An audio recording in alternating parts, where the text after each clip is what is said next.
All right, let's dive right into this. Welcome to this explainer where we're going to unpack, pun totally intended, one of the absolute most critical sustainability challenges in the beverage industry today, and that is packaging.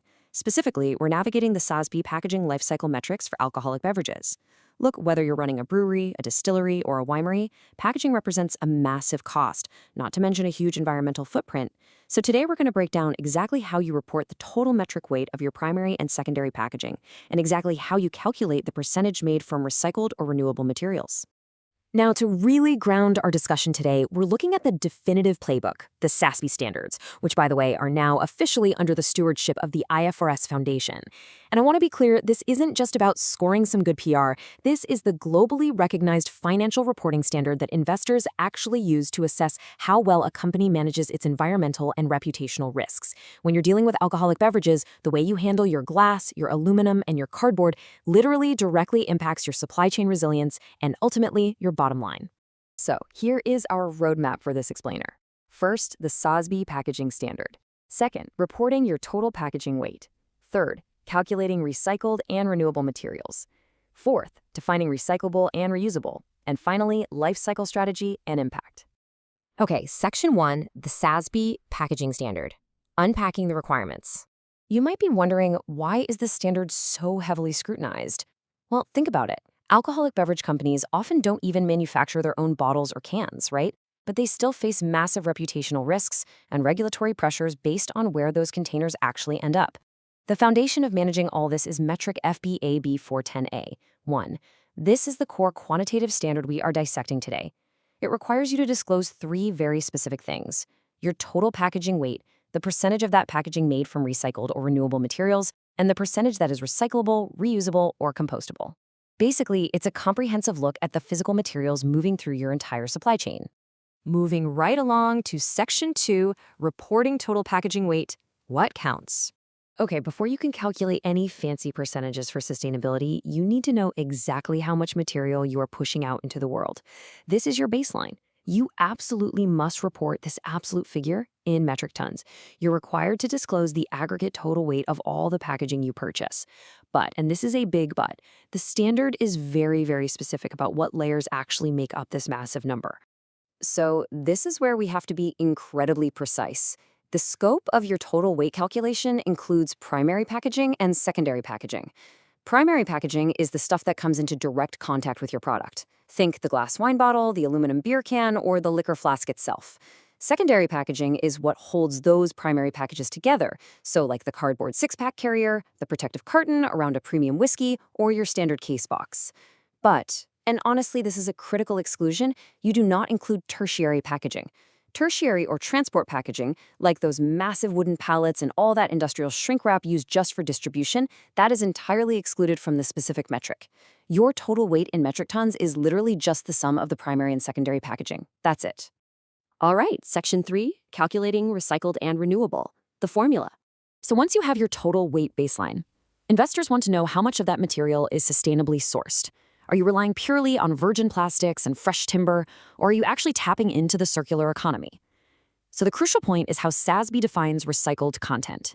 They align perfectly with ISO 1421 standards. Recycled content is strictly the proportion by mass of recovered material. And this comes in two distinct flavors, pre-consumer and post-consumer. Post-consumer is exactly what it sounds like, materials generated by households or businesses that can no longer be used for their intended purpose. Think of an empty glass bottle tossed into a recycling bin. Pre-consumer is material diverted from the waste stream during the manufacturing process itself. But wait, you can't cheat the system here. Pre-consumer specifically excludes rework, regrind, or scrap that is just swept up and thrown back into the exact same manufacturing process. That's just operational efficiency, not true recycled content.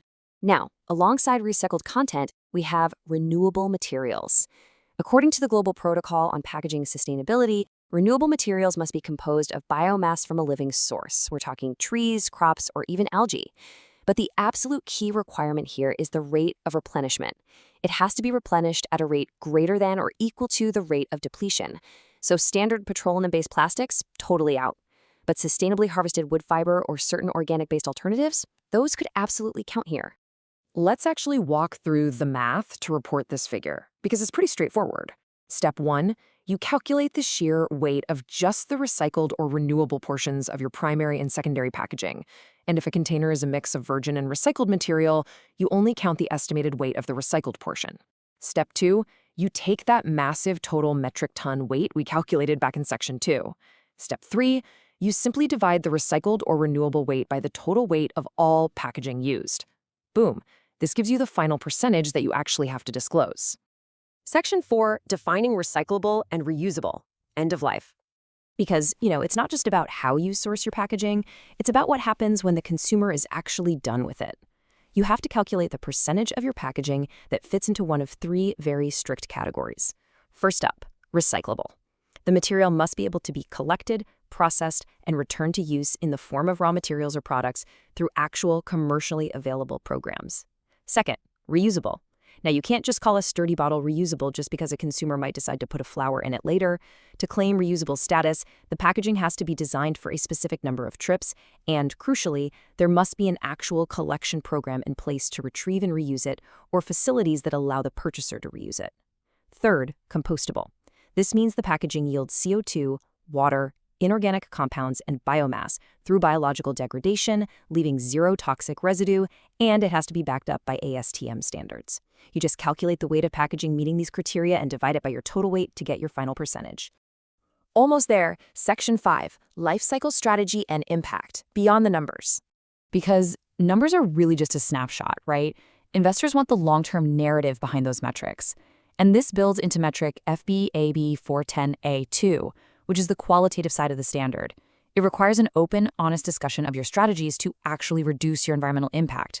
Are you lightweighting your glass bottles to save on transport emissions? Are you navigating tricky consumer preferences and durability requirements when you're sourcing new compostable alternatives? A lot of companies use life cycle assessment, or LCA analysis, to figure out exactly how to maximize product efficiency here. This is where you get to explain the why and the how behind your quantitative percentages. And this brilliantly illustrates the entire FBAB 410A metric at a glance. It's like a tightly structured equation. You have your absolute total weight in metric tons, again, excluding those tertiary transport materials. Then you have your 2 key percentage metrics, what actually went into making the package and what happens to the package when it's thrown away. All of this rests on a really solid foundation of strict ISO and ASTM definitions to ensure that when an alcoholic beverage company says they are sustainable, investors know exactly what that actually means. So I'm going to leave you with this question to think about. Is your packaging strategy genuinely ready for the circular economy? By rigorously applying these exact SASB metrics, you aren't just checking boxes on a compliance form. You are quite literally stress testing your supply chain against the future. Understanding exactly how to weigh, calculate, and strategize around primary and secondary packaging is the first real step toward true industry leadership. Thanks so much for joining me on this explainer, and definitely keep exploring the data.